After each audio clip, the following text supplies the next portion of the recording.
chapter 25. Mga nakaraan po ay we have the deceived Eve, the depressed Cain. Ngayong gabi po, we have the scheming Jacob. Genesis chapter 25, babasahin po natin verse 24 to 26. Say amen po pag nandyan na. Verse 24 po, ito po ang sabi ng Panginoon, "And when her days to be delivered were fulfilled, and behold, there were twins in her womb. And the first came out red, all over like an hairy garment, and they called his name Esau.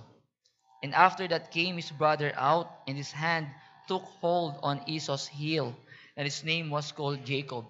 And Isaac was 80 years old when she bare them." Tayo po ay manalangin. Panginoon, salamat po sa pagkakataon na kami po ay patuloy na nakakapag-aral po ng inyo pong salita.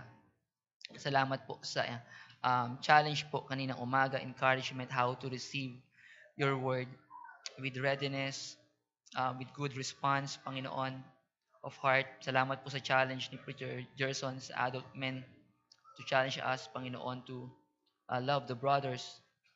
Ngayong gabi po, Panginoon, kung paano po kayo nangusap kaninang umaga sa amin po, sa aming men fellowship, we pray na mangusap din po kayo ngayong gabi, Panginoon. Gamitin niyo po ang bahagi ng inyong pong salita na ayon pong binasa na maging warning po sa amin, maging encouragement, maging challenge. Kami po, Panginoon, ay inyo pong linisin, patawarin sa amin pong mga kasalanan. Gawin niyo po kami, Panginoon, na karapat-dapat sa inyo pong harapan sa paglapit namin sa inyo at sa inyo pong salita. Dinadalangin po namin, Panginoon, ang Banal na Espiritu na siya pong maging tagapagturo namin ngayong gabi. Dalangin namin, Panginoon, ang pagsamba ngayong gabi ay maging katanggap-tanggap po sa inyong harapan.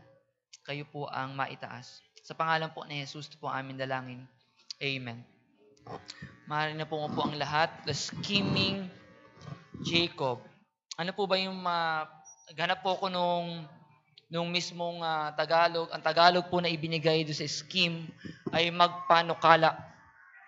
Ang sabi po ng dictionary, scheming or scheme is something that is organized and often dishonest plan to do or get something, or a plan of action, a secret one. Ito po yung mahuhusay pong magplano pero meron po silang hidden agenda. No, kadalasan po nito ay parang magic. Tayo po ay natitrick, pinapakita po nila isang bagay na sa tingin natin ay hindi mangyayari pero nagagawa at nangyayari. Pero behind the scene, may mga ginawa silang mga pandaraya para mangyari po yung mga bagay na yon. At dyan po makikilala natin si Jacob. Si Jacob po ay sa mga Sunday schooler, siya po ay isa sa mga Bible character na gumawa po ng plano, sumunod siya sa kanyang ina upang makuha yung isang bagay na maganda sa maling paraan. Yan po yung kadalasan na tinatawag na trick or fraud or deception. Trickery or trickery. Sila po yung mga tao na they want to obtain what is good but in a wrong way. So, hindi po masama yung tayo po ay magkaroon ng happiness. Hindi po masama na tayo po ay magkaroon ng security, ng freedom, ng brighter future. Hindi po masama na tayo ay maging tumaas po yung antas ng ating pong kabuhayan. Pero but not in a wrong way. At yan po ang makikita natin kay Jacob. Puntahan po natin yung kanyang birth, yung kanyang pong kapanganakan. Simulan po natin sa Genesis chapter 25. Basa po natin yung verse 21 to 23. Ang sabi po dyan, "And Isaac was 40 years old when he took Rebekah to wife." Verse 20, "Daughter of Bethuel the Syrian of Padan Aram, the sister to Laban the Syrian."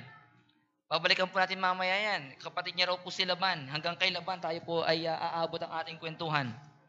Verse 21, "And Isaac entreated the Lord for his wife. He prayed to the Lord because she was barren. And the Lord was entreated of him, and Rebekah his wife conceived. And the children struggled together within her, and she said, 'If it be so, why am I thus?' And she went to inquire of the Lord. Ito na po yung kapanganakan ni Jacob. And the Lord said unto her, Two nations are in thy womb, and two manner of people shall be separated from thy bowels, and the one people shall be stronger than the other people, and the elder shall serve the younger. Kung nabasa po natin yung binasa natin kanina, ang elder po, yung matanda, yung panganay ay si Iso. At ang bunso po ay si Jacob. Pero tingnan niyo po yung verse 27, mag-skip po tayo ng verse. Ang sabi po sa verse 27, and the boys grew. Esau was a cunning hunter, siya po yung elder, a man of the field, and Jacob was a plain man dwelling in tents. Verse 28, and Isaac loved Esau because he did eat of his venison, but Rebekah loved Jacob. Tingnan muna po natin yung kwento. Si Jacob po yung bunso, ang sabi ng Panginoon, prior po sa kanilang kapanganakan na kambal, sino po ang pagpapalain ng Panginoon? Si Esau po si Jacob. Si Jacob, ang sabi niya, the elder shall serve the younger. Yan po yung pinaka-premise natin. Mamaya po makikita natin na mula po rin sa tatay, dun sa nanay at sa dalawang anak, lahat po sila ay nagkaroon ng problema nung ibinagay nilatag na ng Panginoon na si Jacob yung pagpapalain ng Panginoon. At makikita po natin mga kapatid na ang Panginoon, hindi po siya gumagamit ng perpekto. Hindi po siya gumagamit ng yung tao na mahusay, hindi po siya gumagamit ng tao na hindi siya kakailanganin. Ang pamilyang ito ay hindi po perpekto, pero salamat sa Panginoon sapagkat sila po yung ginamit sa kanilang pamilya nagmula po yung Misayas. No, isa pong bagay na isang lesson po sa atin, biyaya po ng Panginoon, ginagamit ng Panginoon yung mga bagay na hindi nangangailangan ng tulong niya. Ginagamit niya yung mga nangangailangan ng tulong niya, yung patuloy na umaasa po sa kanya. Tingnan muna po natin yung pangalan ni Jacob. Tingnan ko po yung Hebrew po niyan. Ang ibig sabihin niya po, una yung makikita po natin dyan sa verse 26. He took hold on Esau's heel. Yun po yung unang ibig sabihin po ng kanyang pangalan. Siya po ay heel catcher. Pagdating po sa Genesis chapter 27, verse 38, may ibig sabihin naman po yung pangalan niya. Sabi po ni Esau, and he said, is not he rightly named Jacob, for he had supplanted. Dalawa po ang pangalan, ibig sabihin po ng pangalan ni Jacob. Una po ay heel catcher, pangalawa po ay supplanter. Dati po akala ko yung isang Greek word ay isa lang, pero karamihan po sa Greek word ay compound, ibig sabihin pinagsama pong salita. Yung isang salita po ng Jacob na Hebrew name, ang ibig sabihin po nun ay one who takes the place of another. Pero ang compound po pala nun, ang pinagmulan po noon ay by treachery or trickery or to attack insidiously. Pag tinignan po natin yon, yung word na insidiously or treachery or trickery, yan po ay tumutukoy po sa pagiging traidor, pailalim. No, siya raw po ay si Jacob, ang kanya pong pangalan, ang ibig sabihin ng kanyang pangalan, siya po ay meron siyang papalitan, meron siyang kukuhain by treachery, by slyness, by trickery. Aside po ron, to assail insidiously. Yun po yung pinaka-rude word po nung supplanter. So meron pong pagtatraidor, meron pong isang pagpaplano na meron siyang gustong kunin, pagpaplanuhan niya po yun, meron pong hidden agenda. Tingnan muna po natin yung family. Kung yun po yung ibig sabihin niya, yung family naman po, ito yung sinabi natin kanina. Magsimula po tayo sa tatay. Ang tatay niya po ay si Isaac. Genesis chapter 25 verse 28, makikita po natin yung character po ng tatay. And Isaac loved Esau because he did eat of his venison.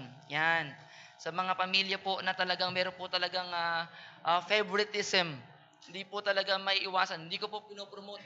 Hindi po talaga magandang may favorite. Yan po ay nagbibigay po ng schism, division po sa family. Tinan mo si ate yung favorite, tinan mo si bunso yung favorite. Yan po ay tumatanim sa puso ng bata.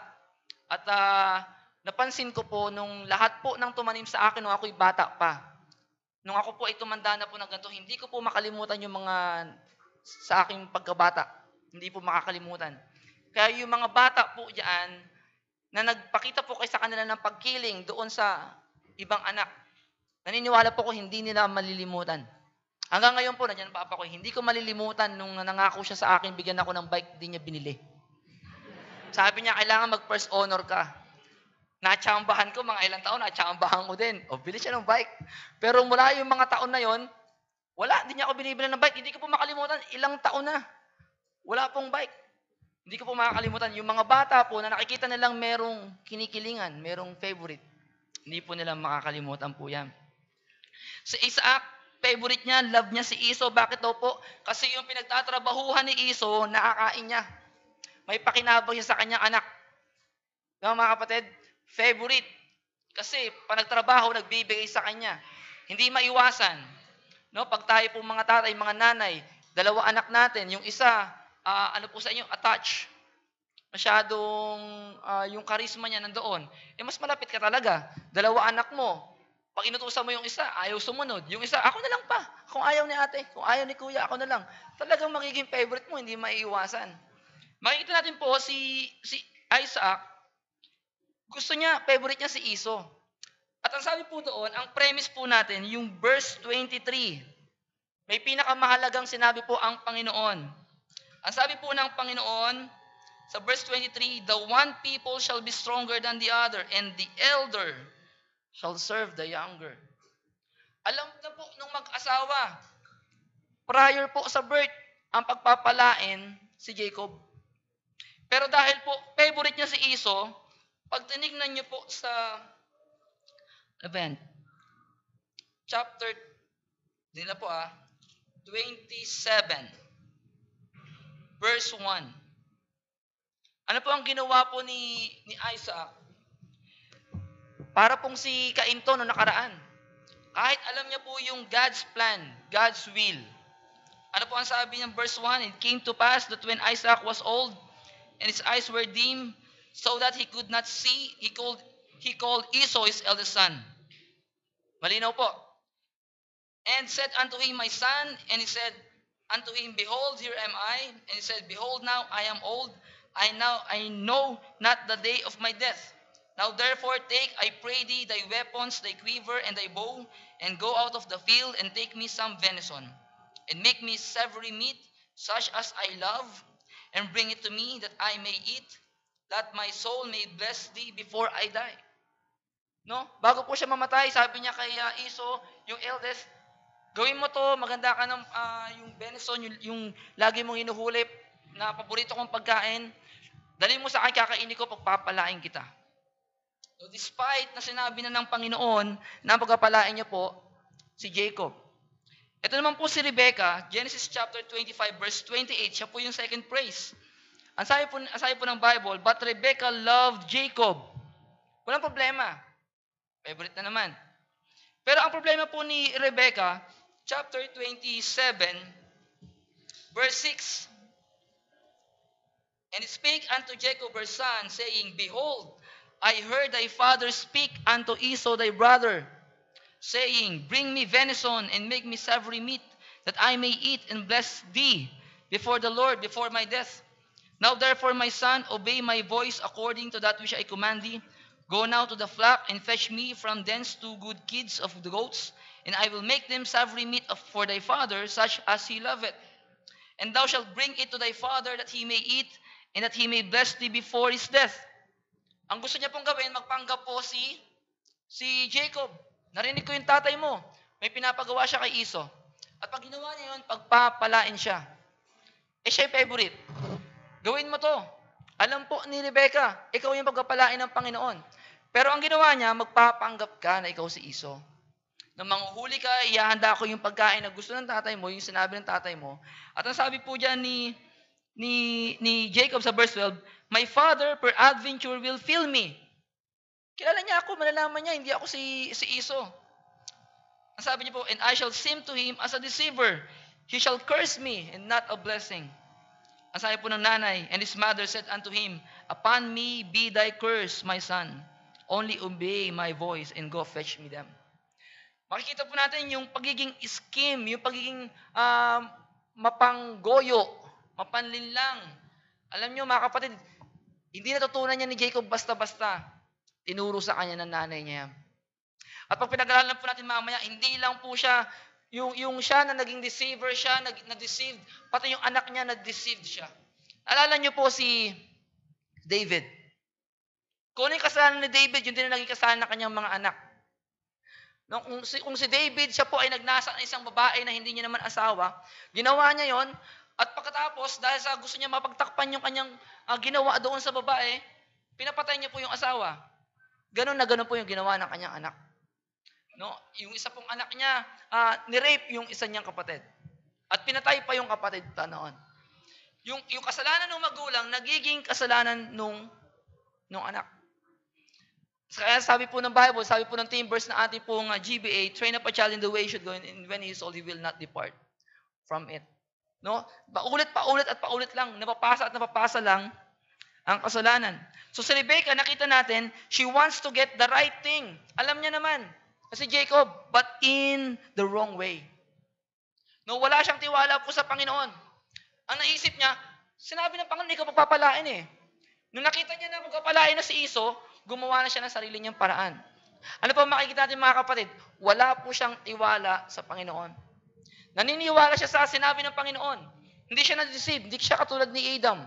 Hindi siya si Cain. No? Pero siya, gumawa siya ng sarili niyang paraan. Tinanggap niya. Ito po ay related doon sa message po kaninang umaga. Alam niya, totoo yung sinabi ng Panginoon. Papapalain si Jacob. Pero wala siyang tiwala sa Panginoon. Wala siyang tiwala sa tamang panahon ng Panginoon. Wala siyang tiwala doon sa paraan ng Panginoon. So ang ginawa niya, gumawa siya ng sarili niyang paraan. Ganon si Isaac, ganoon si Rebecca. Ano naman po yung magkapatid? Si Jacob, Genesis chapter 27. Dalawang verse pa mabasahin natin, verse 12 and verse 19. Ang sabi po sa verse 12, my father per adventure will fill me, and I shall seem to him as a deceiver, and I shall bring a curse upon me and not a blessing. Verse 19, and Jacob said unto his father, I am Esau, thy firstborn. Tapos sabi ni Jacob, I am Esau, thy firstborn.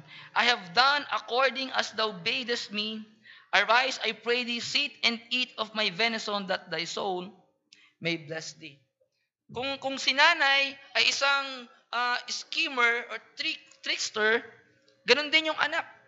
She went along with his mother's scheme and became a liar and a deceiver. Alam niyo po, hindi lang po yun yung malala. Ang sabi po sa verse 20, nung tinanong siya, how is it that thou hast found it so quickly, my son? Ibig sabihin, si Esau hindi ganun kabilis manghuli ng hayop. Pero ano po ang sabi ni Jacob? Because the Lord thy God brought it to me. No, hindi lang siya deceiver, liar pa. Nung magkakapatid yan, mga kapatid, sabi nga nung teacher po sa amin sa Bible School, ang isang kasalanan daw po ay hindi isang kasalanan lang. Kapag tayo po hindi nag-church, hindi lang po inyong kasalanan natin. Pag tinanong tayo, bakit di ka nag-church? Kasi ganito. Yung dahilan na yun, sigurado di totoo yun. Sinungaling din yun. At yung susunod pa na dahilan doon, pag nagtanong ka pa na nagtanong, siguro dapat wag na lang tayong magtanong, kundi dadali pa natin siya sa marami pang kasalanan. No, ganun po ang kasalanan. Hindi po nag-iisa ang kasalanan. Magkakapatid po yan. Yan po ay multiple murder, multiple of sins. Napakarami po niyan. Si Jacob, a deceiver and a liar. Ano naman po si Esau? Genesis chapter 27, verse 41.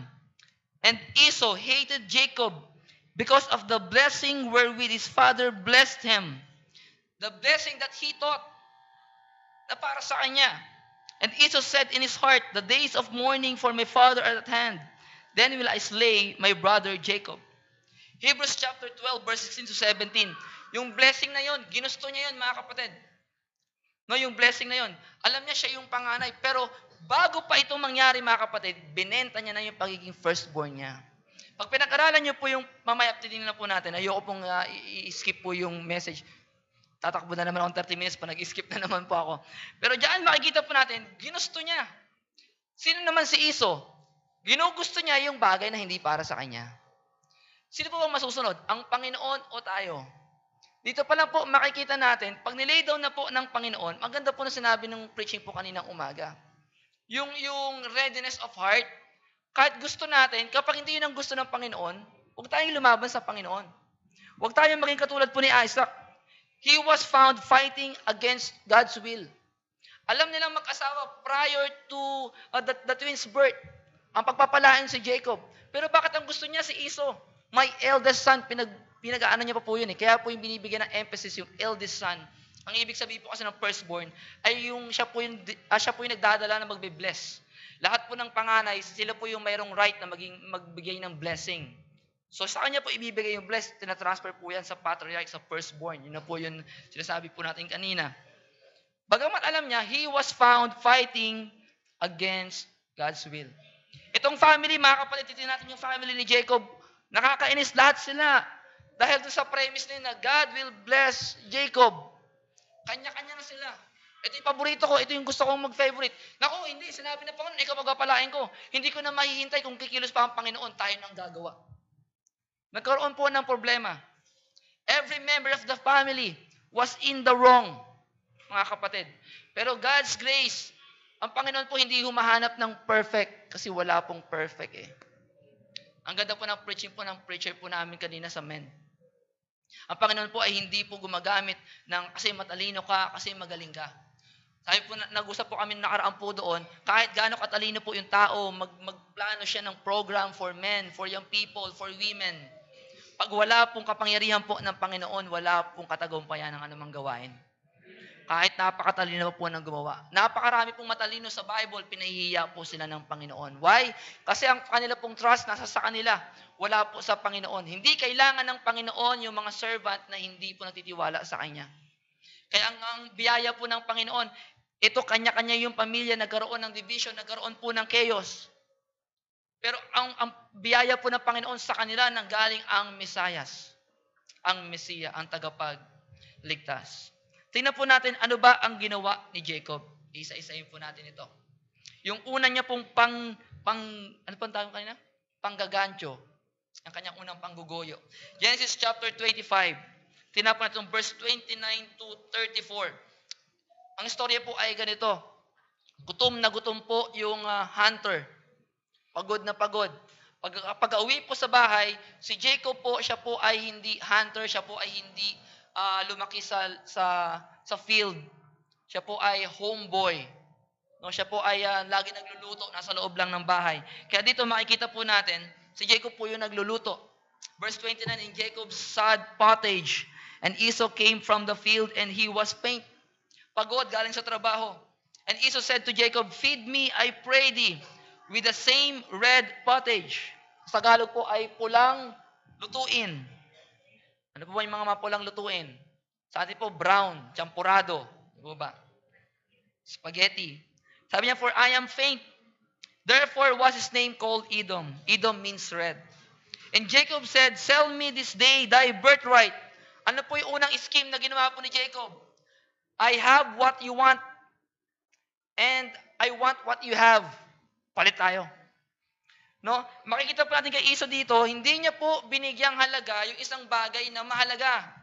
Ang ibig sabihin po ng firstborn, yun po yung sinabi po natin kanina, sila po yung entitled po sa magdadala ng blessing. Sila po yung i-bless. Pero dito, prior po sa ginawa po ni Jacob, ano po ang sabi ni Esau? Verse 32. And Esau said, behold, I am at the point to die, and what profit shall his birthright do to me? Ano po ang ginawa niya? And Jacob said, swear to me this day, and he swore unto him, and he sold his birthright unto Jacob. Then Jacob gave Esau bread and pottage of lentils, and he did eat and drink, and rose up, and went his way. Thus Esau despised his birthright. Una pong lesson na makikita ng mga kapatid, marami pong mga mahalagang bagay na mas mahalaga pa kaysa sa material na bagay. Siya po, at tingin niya, nagugutom na ako, ang kanya, pera-pera to, pagkain to. Walang problema sa akin kung ano yung binigay sa akin ng Panginoon. Firstborn, birthright, wala na akong pakialam sa blessing na ibibigay ng Panginoon, nagugutom ako. Material things. Alam niyo po, eventually, si Esau po, siya po ay, ano po tawag doon? Siya po ay nagsisi, bakit niya po ibinenta kanyang birthright? Chapter 27, verse 36, binasa po natin kanina. And he said, is not he rightly named Jacob? For he had supplanted me these 2 times.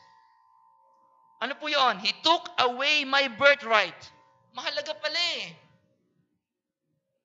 Mahalaga pala eh. May mga bagay po na mas mahalaga sa pagkain, sa laman ng tiyan, sa pagkakakitaan. Blessing po ng Panginoon. Yung pagtingin po ng Panginoon. Yung ibinibigay sa atin ng Panginoon. Totoo na ibibless niya si Jacob, pero siya yung eldest. May ibinigay na part po ang Panginoon sa kanya.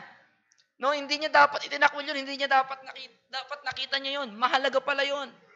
Mga kapatid, may mga bagay na ibinigay sa atin ng Panginoon mas mahalaga kaysa pera. Huwag nating ipagbili yung mga yon. Maaring mayaman ka ngayon, pero ang sabi po ng Bible, may mga blessings, may mga pera, ang idinadagdag ng Panginoon, kabagabagan.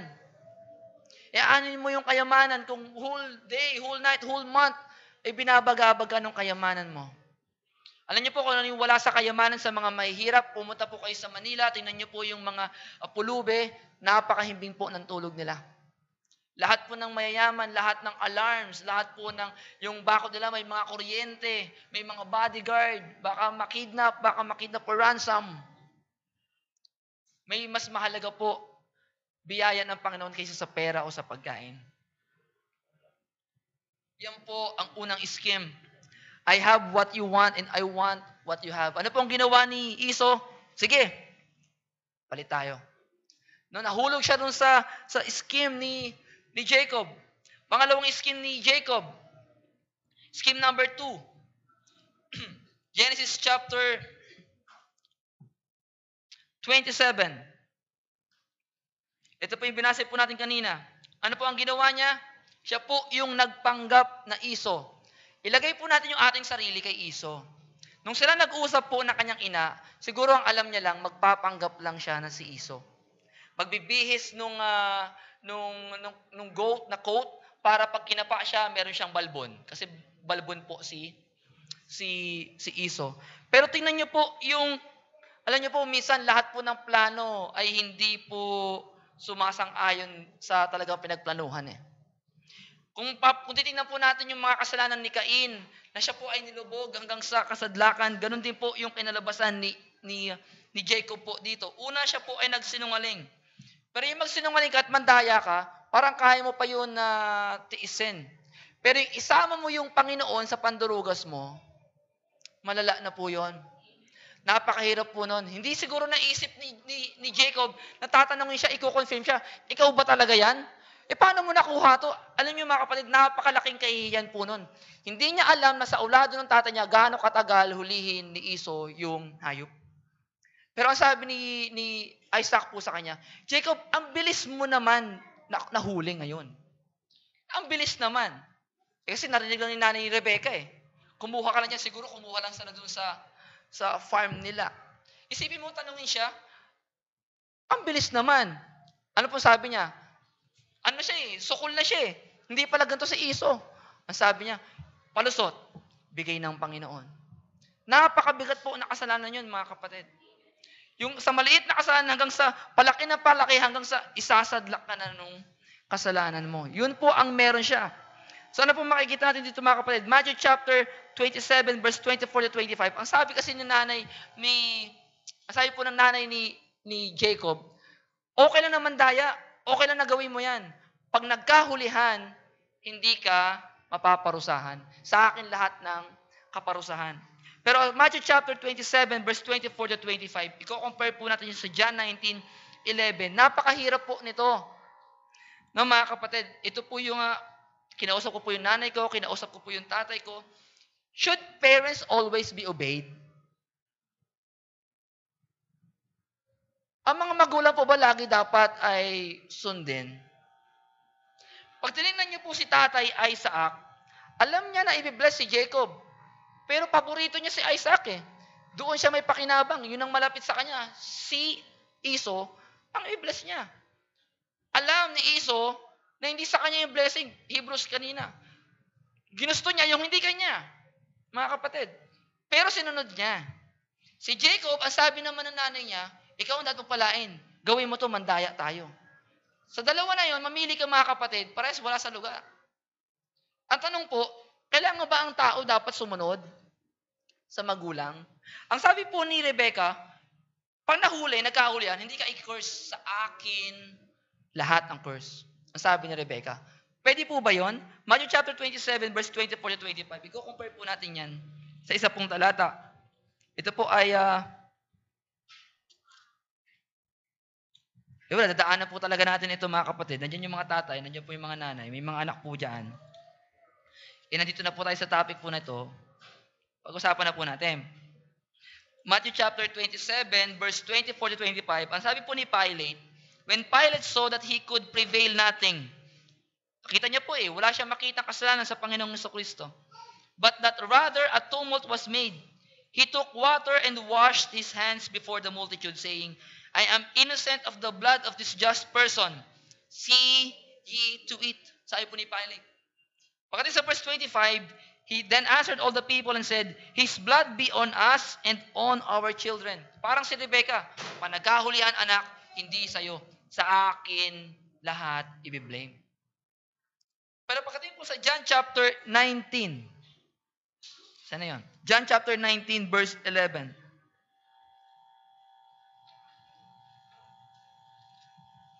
Ang sabi po ng Panginoong Jesucristo, Jesus answered, Thou couldst have no power at all against me, except it were given thee from above. Sabi kasi ni Pilate alam mo ba na ako may kapamalaan sa'yo? Ako may hawak ng buhay mo?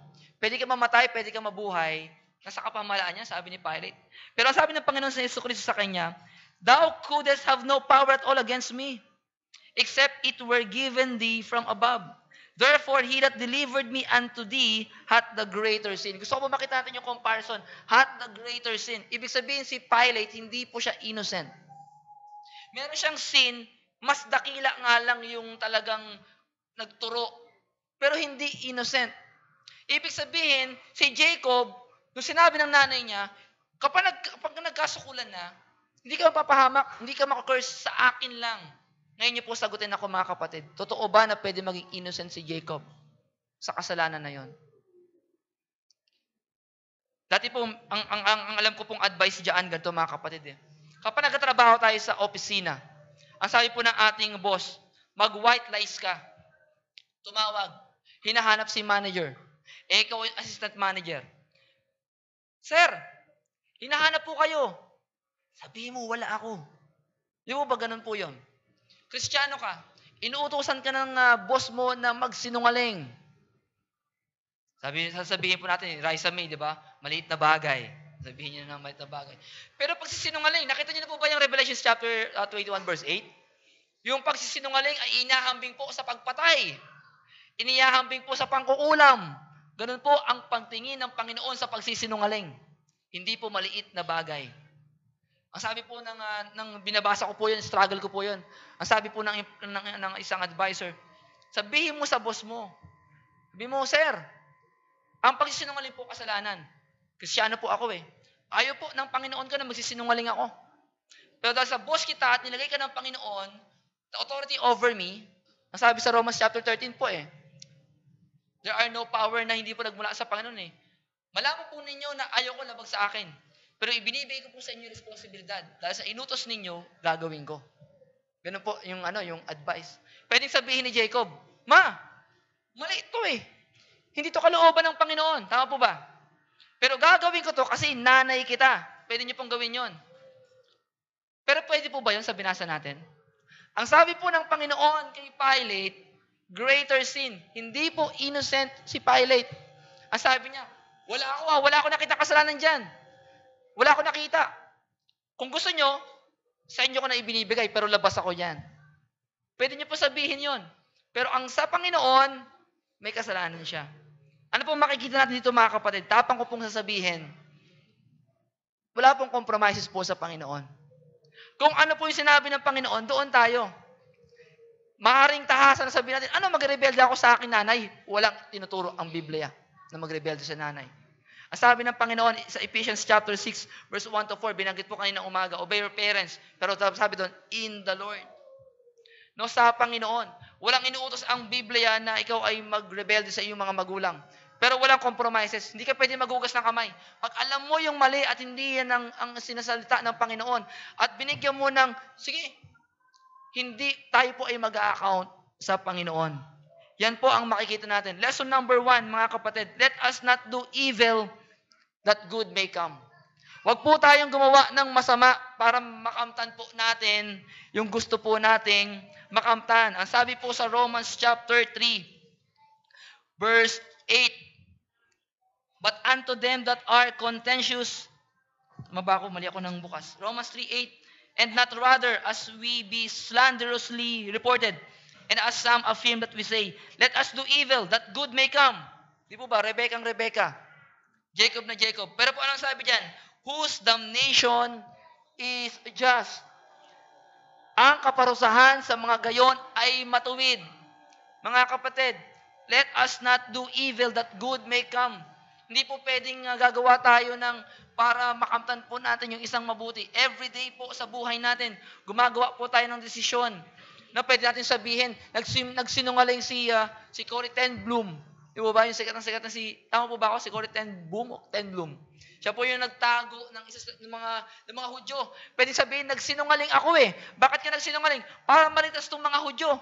Kasi ang sabi sa Acts, kapag gumawa ka ng mabuti sa Hudyo, papalain ka. Yun pa may verse pa siya. Pero ang makikita po natin dito mga kapatid, kapag ganun po yung thinking natin, na alam natin na good may come, pero gagawa tayo ng hindi medyo maayos, white lies ang tinatawag.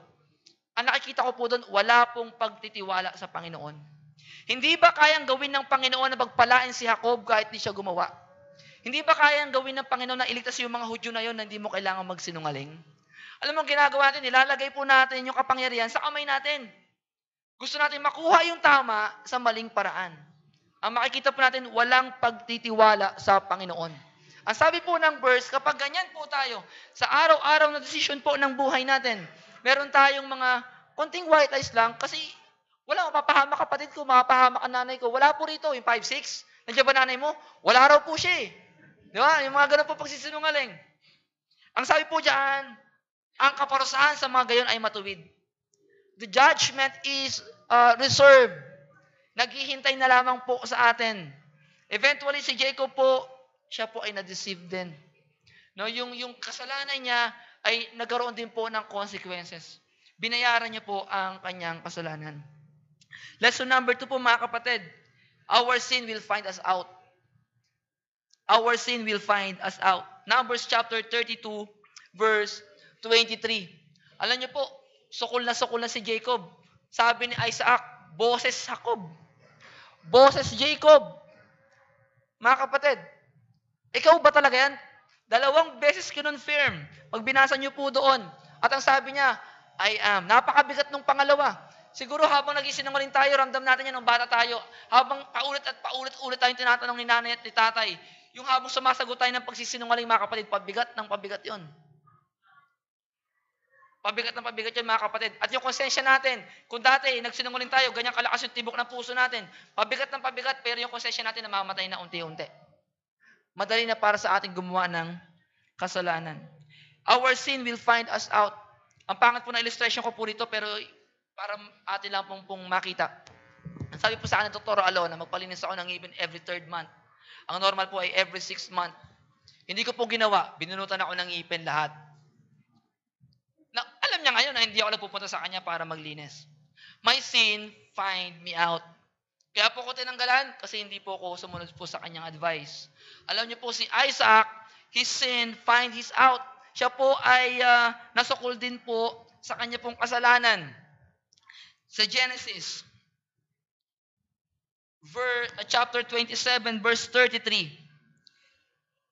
Si Isaac po sa kanyang kasalanan, siya po ay natagpuan. Sino po rito ang proud pa kapag siya po nahuli na gumagawa po ng kasalanan? Naalala ko po, at church po natin, tayo po ay nag-practice po ng disciplinary action. Kapag kinasal po, halimbawa, na may laman na po andyan, bago po ikasal sa church, nag-public confession. Tama po ba? Meron po ba nag-public confession po dito? Church, ako po ay kinasal, pero butis na po ako ng 4 na buwan. Sorry po, as nakangiti pa. Lahat po dito nakita ko umiiyak. Wala pong proud dito na nahuli niyo ako sa kasalanan ko. Wala na, yun na. Tapos nakangiti pa. Wala po. Imagine niyo mga kapatid, mahuli ka sa kasalanan mo. Nakakahiyang bagay. Ang sabi po ng Bible, our sin will find us out. At ganun po ang nangyari kay Isaac. Isaac trembled very exceedingly and said, where is he that had taken venison and brought it to me? I have eaten of all before thou comest, and have blessed him. Ang sabi niya ganun? Nung nalaman niyang siya ay nadugas, dapat noon, cursed he. Iki-curse niya dapat yung nagpanggap, mga kapatid. Tama po ba? Magagalit siya. But why he was trembled very exceedingly? Ano po ang sabi sa last phrase? Yeah, and he shall be blessed. Kinonfirm niya. Why? Because bago pa man mangyari yan, alam niya naman na si Jacob talaga ang ibibless. Nahuli siya. His sin finds out. Nahuli siya sa kanyang ginagawa. Na mga kapatid, paborito kasi. Sa po siya nahuli, he was found fighting against God's will. At pangatlong lesson po na makikita natin sa ating pong pag-aaral ngayong gabi. God reigns. Ang Diyos po natin ay makapangyarihan po sa lahat. Yung mga evil things po na sa tingin natin ay evil, kaya niyo po yan i-turn into good para po ilumabas yung purpose niya. Alam niyo po kay Job, no? Sino ba si Satan? Kaya niya maging instrumento si Satan? No, kahit si Satan pwede niyang i-prove. Si Satan kasi gusto niyang sabihin, patunayan na mali ang Diyos kay Jacob. Pero si Satan, ginamit siya ng Panginoon mismo para patunayan na siya ay mali. Ito po yung mga example po natin. Genesis chapter 50, verse 20. Genesis chapter 50, verse 20, ang sabi po, but as for you, ye thought evil against me. Yun po ang sabi ng salita ng Panginoon. But God meant it unto good to bring to pass as it is this day.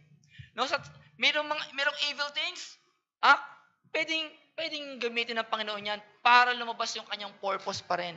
Alam niyo po, ang kapangyarihan po ng Panginoon, mas makapangyarihan po sa gawa natin. Kung pinaglalaban po natin yung sovereign will at yung ating pong free will, our free will ay hindi po mananalo sa permissive will, sa sovereign will po ng Panginoon. Hindi po natin kayang sirain yung plan of the ages. Hindi po natin kayang sirain yung salvation po ng ating Panginoong Kristo. Ilang taon nang tinatry po ni Satan, kahit po si Judas. Luke chapter 22, verse 22. Pag kinompare niyo po yan sa Acts chapter 2, verse 23, ang program ng Panginoon, sabi dyan, foreordained by God, ay mamamatay talaga ang Panginoon. Pero binetray po siya ni Judas. Ano po nangyari? Yung evil na yon, yung pa yung nagdala para ipako nga ang Panginoon. Nung wala po tayong gawa na sa tingin natin, kaya natin sirain ang purpose po ng Panginoon. Nung dito po sa ating pong makikita na kahit po nagkaroon ng scheme si Jacob at si Rebecca, kahit po evil things po yung makikita natin, mamamayani po ang purpose po ng Panginoon. Kahit gusto ni Isaac na si Esau, mamamayani po ang blessing po ng Panginoon. Gumaman tayo ng tama o hindi. Ito po ay nabibigay po sa atin ng assurance. Hindi po natin kailangan magtiwala sa ating kamay. Ready na nga po tayong makinig ng salita ng Panginoon. Nakita nga natin yung mga blessing. Magpapalain ba ako ng Panginoon? Pero ang gagawin natin, gagawa tayo ng sarili nating paraan. Sabi ni Abraham, bibigyan ako ng anak ng Panginoon kasi dami ng sand. Matanda na yung asawa ko eh. Sabi niya kay Sarah, sabi ni Sarah, ito yung aking alipin si Hagar. Wala silang tiwala sa Panginoon na kayang gawin ng Panginoon yon sa kanyang paraan, sa kanyang panahon. Tinuturo po sa atin ng Panginoon dito, wag po tayong gumawa ng masama that good may come. Pagpapalain tayo ng Panginoon, hindi natin kayang pigilan yun, pagpapalain po tayo ng Panginoon. Pero kung tayo po ay gagawa ng deception, ang sabi niya, we deserve judgment. Naghihintay sa atin ang kaparusahan. No, ano po yung makikita natin problem po ni Jacob after he lied, nagkaroon po ng deception, sinama niya pa ang Diyos sa kanya pong kasalanan. Nilugmok po siya doon sa kasalanan na mayroon po siya. How about Isaac? He caught in the act. Yung tatay na lumalaban sa kalooban po ng Panginoon. Huwag tayong maging katulad po ni Cain. Alam niya na yung tama. Ano po magiging dulot po sa atin nun? Sabi nung nakaraang linggo, depression. Sama ng loob. Ano po ang matutunan natin sa panahon po ng kay Jacob? He was a trickster. Siya po yung mandurugas. Alam niyo po, babayaran niya po yung kasalanan na kanya pong ginawa. He met his match. Genesis chapter 29 verse 13 to 14. Papatayin po siya ni Esau. Sa galit. Sipin niyo yung mga kapatid. Sa galit, papatayin po siya ng kanyang kapatid. Ano pong ginawa? Sabi ni Rebecca, pumunta ka doon sa aking kapatid. Kay Laban. Yung po yung binasa po natin kanina. Ang sabi po ng tatay niya po si Isaac, alam niyo po yun yung maganda eh. Kinonfirm ni Isaac na siya yung biniles. Genesis chapter 27 po yata yung 28. Genesis chapter 28. No, inisa-isa po ni Isaac. Siya na po talaga yung kinonfirm niya yung blessed. Siya yung i-bless po ni Isaac. At sinabi po diyan, pupunta siya doon hindi sa mga anak ng Kanaan. Doon kay Laban. Ito na, nakita na po sila ni Laban. Genesis chapter 29 verse 13 to 14. And it came to pass when Laban heard the tidings of Jacob, his sister's son, then that he ran to meet him and embraced him and kissed him and brought him to his house. And he told Laban all these things. Nung nakita po ni Jacob si Laban, ano po ang next na kwento mga kapatid? Nakita niya si Raquel. Ano po ang sabi po diyan? And he loved Raquel. Verse 16, and Laban had 2 daughters. The name of the elder was Leah, and the name of the younger was Rachel. Leah was tender-eyed, but Rachel was beautiful and well-favored. And Jacob, verse 18, and Jacob loved Rachel. Ano po ang usapan po nila ni Laban? 7 years. Makapasay si Rachel. Parang kato po yung mga kapatid. Ano po sabi ni Jacob kay Esau? I have what you want, and I want what you have. Ang sabi po ni Laban sa kanya, I have what you want, give me 7 years. Nagtrabaho siya, hard work, 7 years. Isipin niyo po yung 7 taon na lagi niyang iniisip, kapag katapos nito, mga pangasawa ko na yung pinakamamahal ko. Talagang masayang-masayang ginagawa niya yung 7 taon, mga kapatid. But the deceiver was deceived. Isipin niyo po yun, pag kinasal po noon, naka-veil. Tapos madilim. Isipin niyo po yung honeymoon nila. Nakita ko kulot yung buhok mo, bakit parang tuwid? Di ba? Who are you? Sabi siguro ni Leo, it's me, Rachel. Di ba? Ganon na ganon mga kapatid. Ang sabi niya sa kanyang tatay, it's me, Esau. Pagkatapos ng kinabukasan, ang sabi po roon, verse 23, and came to pass in the evening that he took Leah, his daughter, and brought her to him, and he went unto her. Ano po sabi diyan? Verse 25, and came to pass that in the morning, behold, surprise, no, mga kapatid, bulaga. It was Leah. He was deceived. Babayaran po natin yung ating pong kasalanan, mga kapatid. The same sin na ginagawa po natin. Hindi, isang tao po ang hindi natin kaya, isang persona ang hindi natin kayang i-deceive. Ang Panginoong Jesucristo po. The only person that we cannot deceive is the Lord. No, babayaran natin. Ano na lang ang pakiramdam niya after 7 years? So much excitement. Makukuha niya na yung pinakamamahal niya. Kinabukasan, and behold. Kaya pala sabi ko, parang mataba. Payat si Rachel eh. Sabi niya gano'n. Kaya pala parang medyo matangkad. He was deceived. Ano po ang sabi po diyan ni Laban? Ikakwento ko na lang. Ang sabi niya, hindi, kasi sa custom namin, yung panganay muna. Tama po ba? He was deceived. Dapat doon pa lang sa simula, sinabi niya na. Eh, nagtrabaho na ako ng 14 years dire-diretso para makuha ko lang si Rachel. Na-deceive po siya eh. Yung napakasakit po noon. Yung kasalanan na ginagawa natin, gawin din sa atin.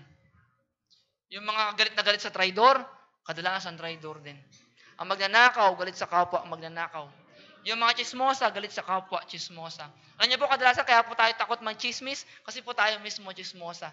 Takot tayo mag-traitor kasi tayo mismo traitor.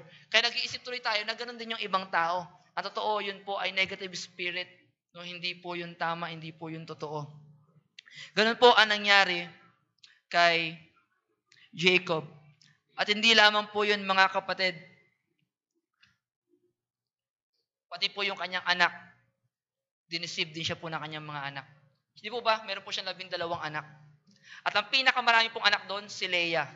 Ang sabi po ng verse natin, Jacob hated Leah. Pero 6 children ang ibinigay ng Panginoon para kay Leah. Tapos yung mahal na mahal niya, isa lang ang binigay. Kay Leah, doon po nagmula yung Judah. Doon po nagmula ang ating Panginoon. Ganun po, binigyan ng blessing ng Panginoon si Leah. Pagdating po noon, mga kapatid, Genesis chapter 29, verse 26 to 27, and Laban said, it must not be so done in our country to give the younger before the firstborn. Fulfill her week, 7 years na naman, and we will give thee this also for the service which thou shalt serve me with 7 other years. Pag binasa niyo po yung kabuuan po niyan mga kapatid, hindi niyo po nakita na nagkaroon po ng repentance si Jacob. Alam niyo po si Isaac, nung siya po ay naloko, that day nalaman niya naloko siya ni Jacob. Pero si Jacob, nung niloko siya ng kanyang mga anak, ang tagal sa panahon pa ng Egypt niya nalaman. Gaano katagal yon na nagdurusa siya. Akala niya patay si Joseph. Ilang taon yon mga kapatid.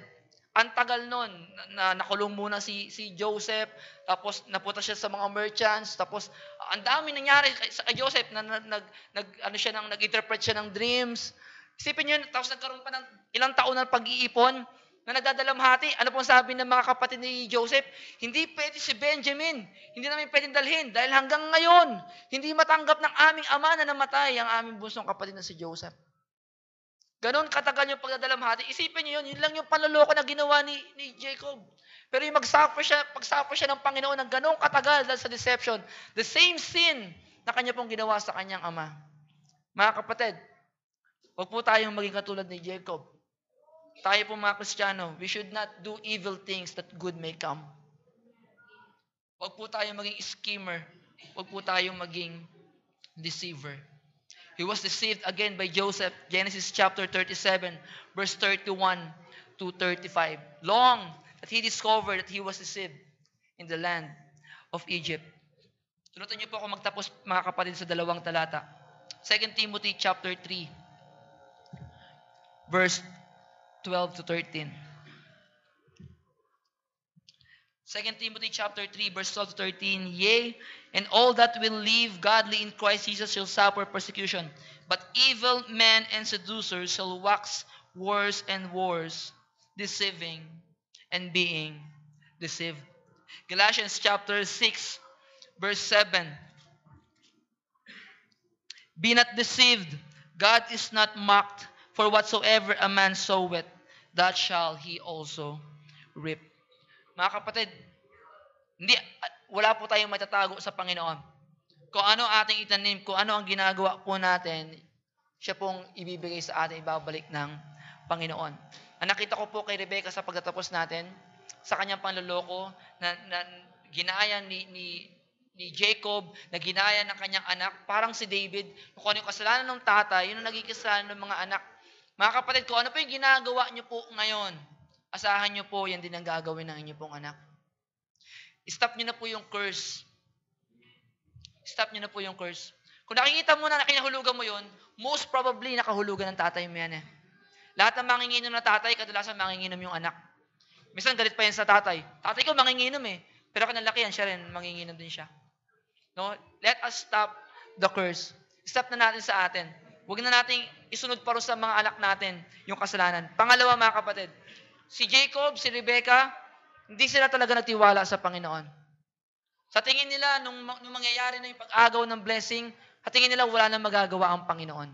Sino po sa atin ang makatatayo na sasabihin natin, tayo may magagawa, ang Panginoon wala? Meron po ba? Hindi po. Ang Panginoon po may magagawa, tayo po wala. Sabi sa John 15, ang wala po sa Panginoon, ang malayo sa Kanya, wala pong magagawa. Tayo po ay tumayo, tayo po ay manalangin. At ang haya ko po magtapos po si Pastor. Panginoon, salamat po sa mensahe. Salamat po, Panginoon, sa buhay po ni Jacob. Siya po ay naging warning po sa amin. Ngunit salamat, Panginoon, sapagkat naging learning po ito sa amin na hindi na po namin kailangang maranasan pa upang masabi po namin na mali. Sapagkat nai-record na po sa Bible. Huwag po namang masumpungan ang isa pong Kristiyano na kami po ay gumagawa po ng mga panggagancho, panloloko mga kapatid, na upang kami po ay makinabang. Patuloy niyo pong bigyan ng talino ang mga anak, ang mga magulang, ang mga nasa trabaho. Kung sila, Panginoon, ay hindi makatiis sa pinapagawa ng kanilang mga bossing, Panginoon, bigyan niyo sila ng tapang, mag-resign sila. Sapagkat walang compromises po sa inyo. We will account sa anumang pong maliit o malaking kasalanan na sa tingin po namin ay aming pong nagawa. Tulungan niyo po ang aming church na patuloy po ang bawat isa na magtiwala po sa inyo na wala pong gawain namin na pwede pong maghinder na hindi mangyayari ang inyo pong ipinangako sa amin. Maraming salamat po sa pangalan po ni Jesus. Pastor Bermeja po. Amen po mga kapatid. Our God is omnipotent. He is not impotent. Ano po? Amen po mga kapatid. Siya po